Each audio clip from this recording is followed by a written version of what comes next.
Hello, fairy friends. I am going to do a part 1 studio tour. Now, some of you have asked to see my work areas, and I have promised it for a really long time.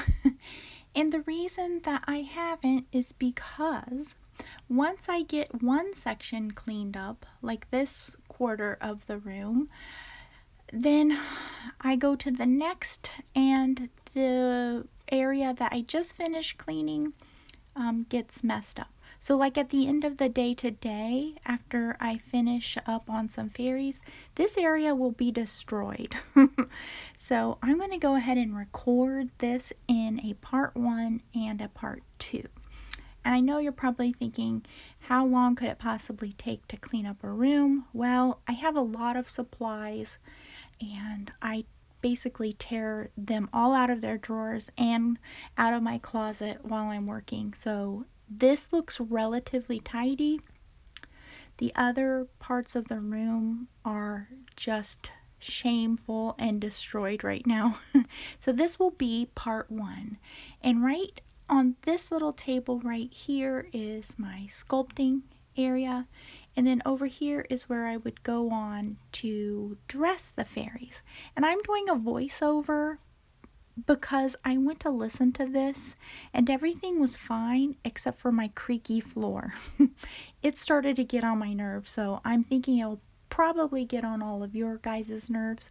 So I'm doing a voiceover so that I can actually get through the video without focusing on the creaking of my wooden floors. Our house was built in 1921, so it's creaky and whopper-jawed. So anyway, this is where I sculpt, and I usually lay out freezer paper to get that nice and tidy there. And it's really kind of gloomy here right now. This is the time of day that I like to be up here starting to plan my day, because the morning sun is really cheerful, and it's not now. But if I waited until it was nice and sunny, guess what? This video would never get made. So I did want to go over a couple of like specific things in here. So if you've gotten your fill of this, basically there's my sculpting area. Over here is where I dress the fairies. If that's enough for you, then you can go ahead and tune out. There's probably not going to be much more. I might go over some specific things and some projects that I'm working on if you want to keep on going. So I don't want to bore everyone to pieces. Okay, now I'm going to go over a couple of things that I have here just in my studio that are from family and friends that I just like to have around because they make me feel very loved and special, and they're reminders to me that everyone's encouraging me. This is a fairy wand I was given a few years ago from my friend Amy. And if I'm ever having a bad day, I'll just pick this up and I'll just wave it around and say, "Bad day, be gone." So I like having that out where I can get it. I'll put that there.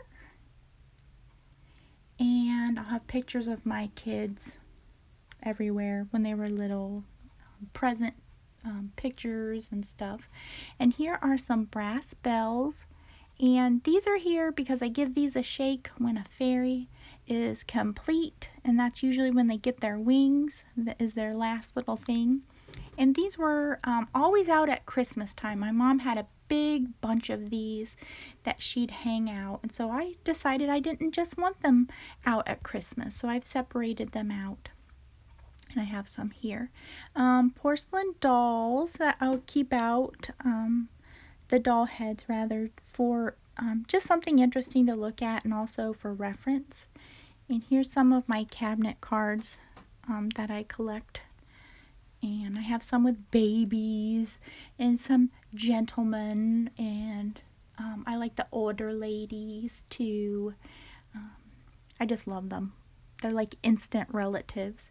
Here's my Edgar Allan Poe.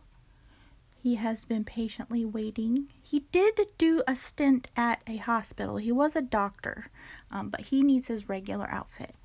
Here are the mushroom houses that I just recently did a video about, and they're not complete. They just don't look like much on their own, so they're going to get decorative. They're going to get attached to decorative stands, so they'll have little yards, like gardens around them on the stand. But just let me know if you guys want to see me doing that or not. More pictures, more storage.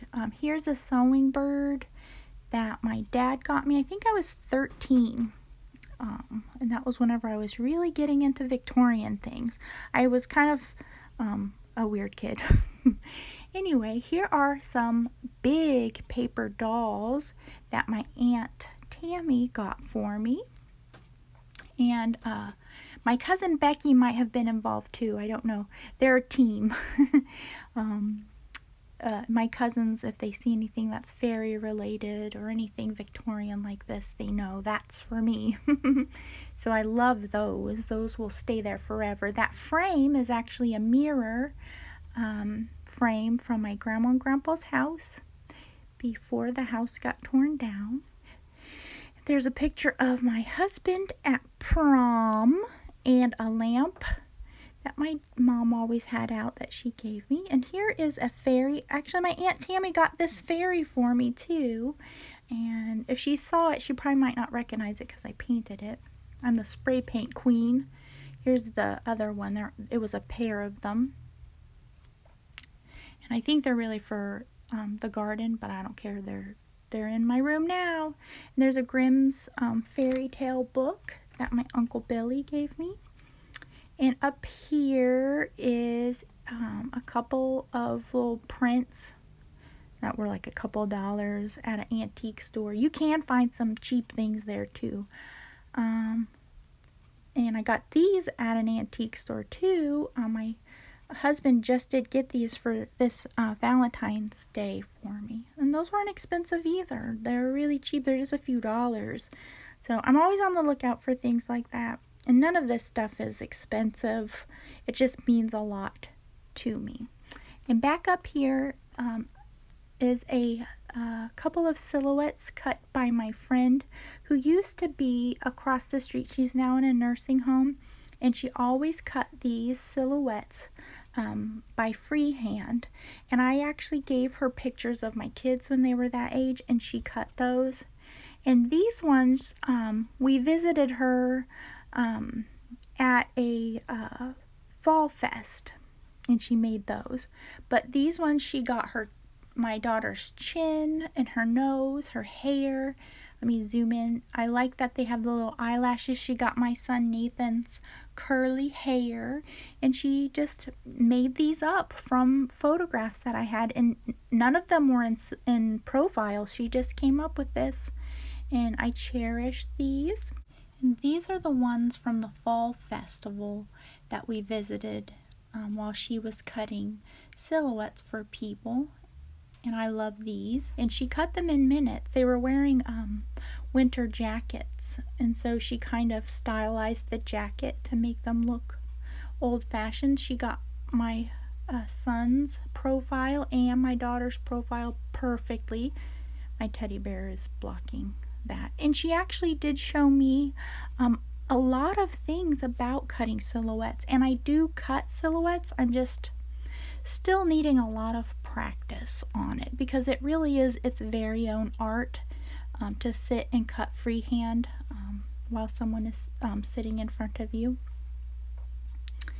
And I think that's all that, let me zoom back out, that I wanted to show you. Oh, I did want to go over a couple little projects. This, I just found this while I was cleaning up my room. The stuff you find when you clean your room. This is a mask that I started to make, and it is supposed to be a replica of the mask that Jareth, David Bowie's character in Labyrinth, wore. And I made it out of paper clay with an aluminum center there. And I'm liking it so far. I need to attach this hand onto it, and then the wand, the actual stick that you hold to hold the mask up. And it needs horns still, and then it'll get painted. And then I'm reading that for book club. And this is a teapot that I got at Goodwill. I finally got it clean. It had residue like that looked like it had stained and got into the glass on the inside. And I actually started to make mushroom houses, but those are too big for inside here. So I'll be making a smaller type of a house for inside there. So if you guys want to see that being made, let me know in the comments. And somebody not too long ago had seen these painted house rocks that I do. This one got ruined. Somehow paint got on it. Not sure when or how, but I'm going to touch this up. But I have another one that I think is cuter than this one. It's down in my kitchen. But if anyone is interested in like painting rocks like that, let me know in the comments. That'll do it for this part 1 of my studio tour. I'm here every day, all day, so it doesn't seem like it would be that interesting to anybody, but I have had people kind of curious, so stay tuned for part 2 if you are curious. If you're not, I totally understand. I'm completely bored here sometimes too, but stay tuned for that part 2 if you're wanting to see it. And thank you guys so much for spending a little bit of your day with me, and I hope you all have a magical day. Bye bye.